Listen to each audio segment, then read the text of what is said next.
Abhinav, please take ahead the session for the valedictory, so because other people are waiting for us. Okay, ma'am, thank you. We have come to the end of our paper presentation session. I would like to take this opportunity to thank all the paper presenters for sharing their knowledge with us today. Thank you. A dream you dream alone is only a dream. A dream you dream together is reality. This brings us to the validatory session of today's conference.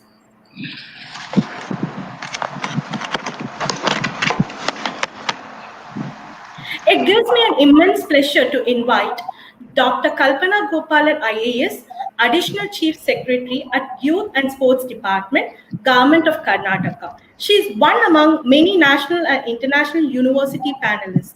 Ma'am is also known for her motivational speeches with complete rigor and energy. We welcome you, ma'am. Over to you. Thank you so much. Good evening to all of you. Thank you all for being here on this Sunday evening. I congratulate the organizers at IJSRW for arranging this important conference in these difficult times. When one is invited as a chief guest for a valedictory session, it generally means that one is an afterthought, the last resort, when no one else was willing to give up their Sunday or their weekend. But when expectations are low, it is easier to exceed them. And that is the silver lining of my Sunday clouds. I'm not going to give you a few conformist closing remarks.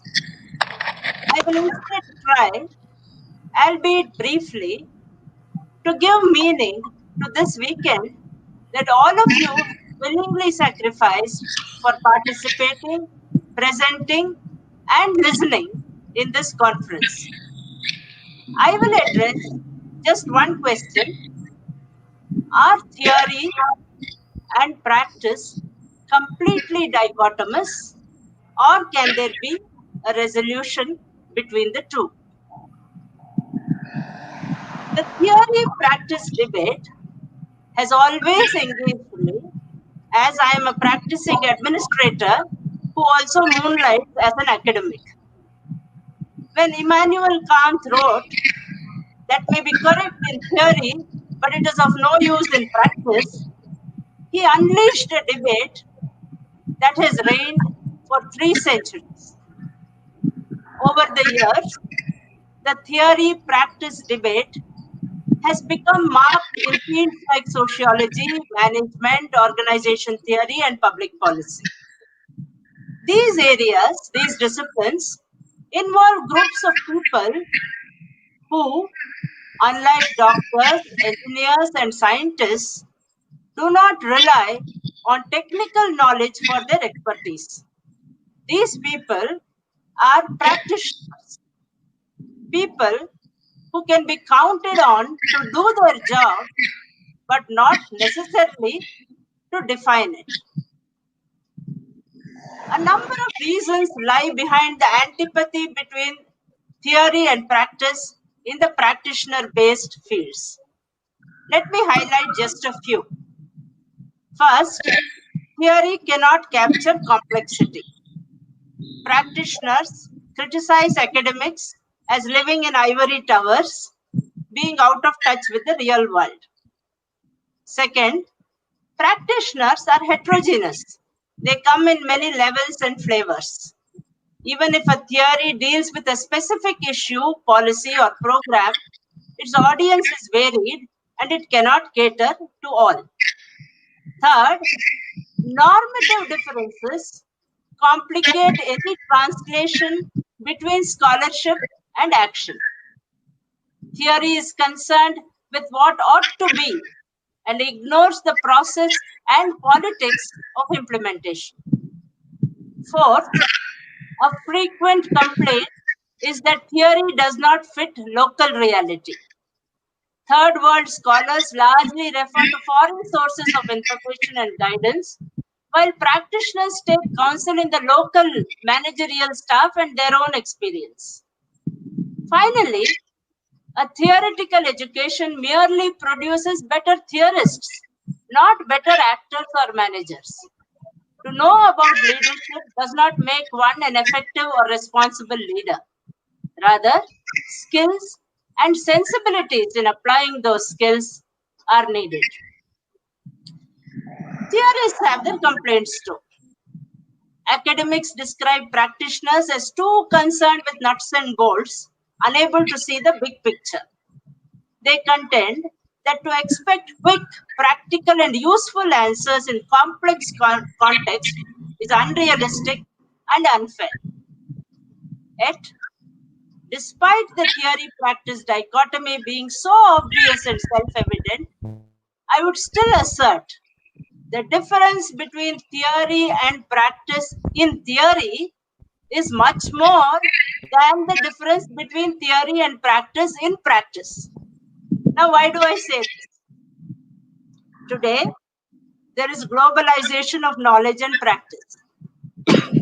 The old mode of ad hoc situational problem solving no longer holds good, and drawing patterns and lessons from experiences elsewhere is becoming an imperative. Hence, practitioners increasingly have to rely on the knowledge of global practices that scholarship alone can reveal to them. Further, practitioners have implicit theories too, and such implicit theories influence on how they interpret and understand the world around them. Practitioner theories may derive from personal experience or be informally acquired from colleagues or learned from private study or formal education and training. For instance, the civil service across the world sees itself as neutral, apolitical, able to tell truth to power.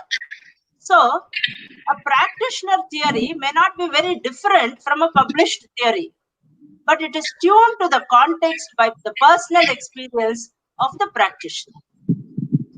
Now, as we look at theory in professional disciplines, the bridging of the gap between theory and practice becomes a possibility. In professional education and action, the clear, hard lines between theory and practice become blurred.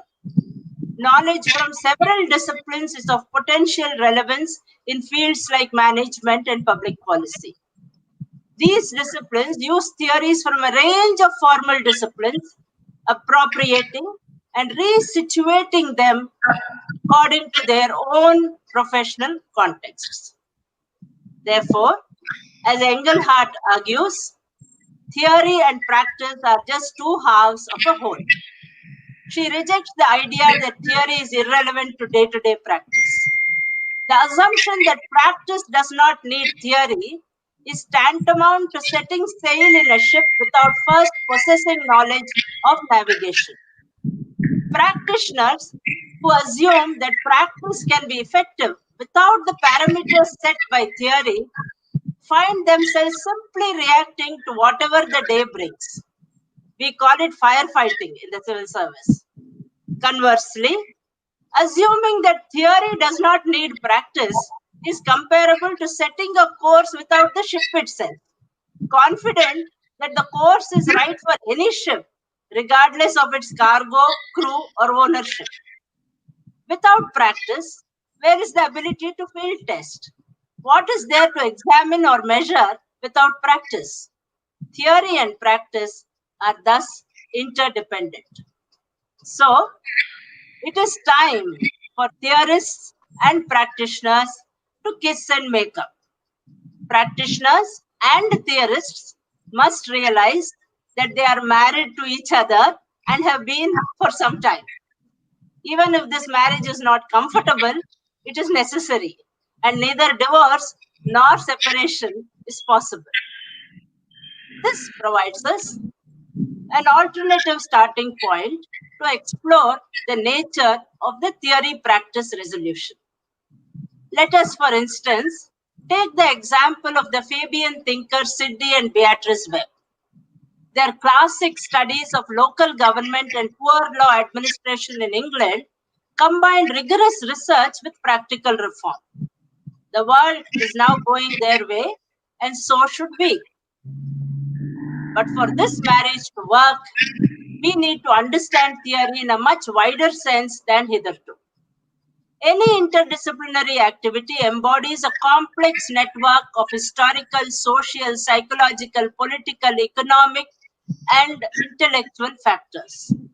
The concept of interdisciplinarity is important to solve problems and answer questions that cannot be satisfactorily addressed by using singular methods or approaches. So, all that brings me to today. The International Conference on Research Outlook, Innovations and Research Trends is exactly what the doctor ordered. Not only has it attempted to bridge the theory-practice divide, but it has also brought in a cross-disciplinary understanding of practical problems. I congratulate all of you, organizers, participants, speakers, presenters, and guests for being with IJA SRW in the last 2 days. Yours indeed was a weekend well spent. Thank you all and have a great evening. Thank you very much. Thank you, ma'am.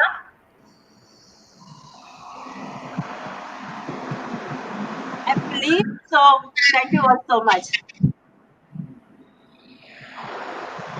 It's my honor to invite Dr. A. Azad, Registrar of BSA Crescent Institute of Science and Technology, Chennai, India.